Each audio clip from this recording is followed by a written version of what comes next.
Sir, stagflation means what for Tuj Plani like us? Assume best and worst case for next 10 years. If so, then should we take a call? Try with some examples.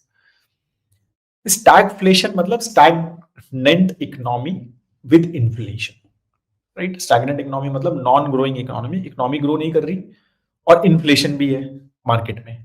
That is what the stagflation means.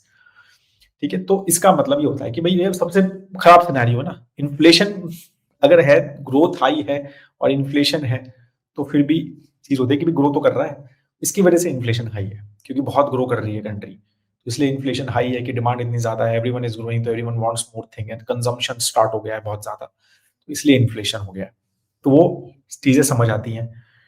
Inflation बहुत लो है इसलिए current economic grow नहीं कर रही, जैसे Japan classic example. तो वो भी एक समझ आता है कि यार कुछ है ही नहीं, लोग इन्वेस्ट तो कंज्यूम ही नहीं कर रहे, कुछ भी लो, सेंटिमेंट ही लो है.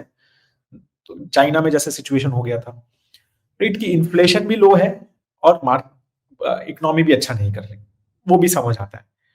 बट इन्फ्लेशन हाई है और economy is stagnant, that is stagflation. That is not a very good scenario, that is bad scenario.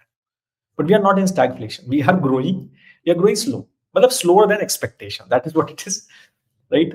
ऐसा नहीं है कि हम 0% 1% पे ग्रो कर रहे हैं. हम अभी भी 6% के आसपास ग्रो कर रहे हैं इस लास्ट क्वार्टर में भी, जबकि there were reasons of government not spending and monsoon and all those things. तो वो काफी सारे रीजंस थे उसके, which hopefully should be okay. I think fourth quarter तक things should be better. That's the expectation. Let's see.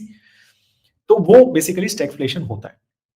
Best and worst case अगर 10 years का यही चीज है कि भाई अगर हम इकोनॉमिकली जीडीपी ग्रोथ नहीं कर पाई, या हम इकोनॉमी जिस तरह का ग्रोथ हम चाह रहे हैं कि भाई we are top 3 economy in 2028 as per IMF, that's what they are saying, in 2028 that we will be top 3. Can we do that, right?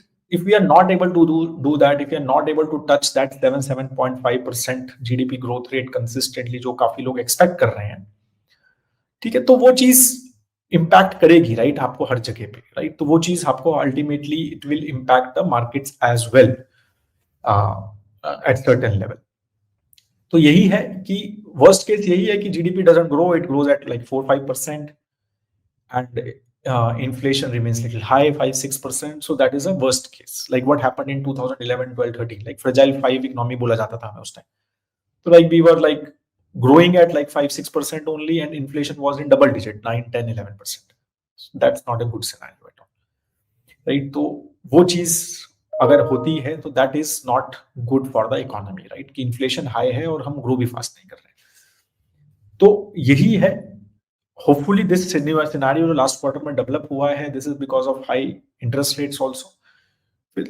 There have been reasons, let's see how it has. Global scenario भी बहुत ज्यादा कुछ अच्छे नहीं है commodity वगैरह के चक्कर में और ये सप्लाई चेन और कुछ वॉर्स वगैरह के चक्कर में. तो there are lot of reasons associated with lot of things.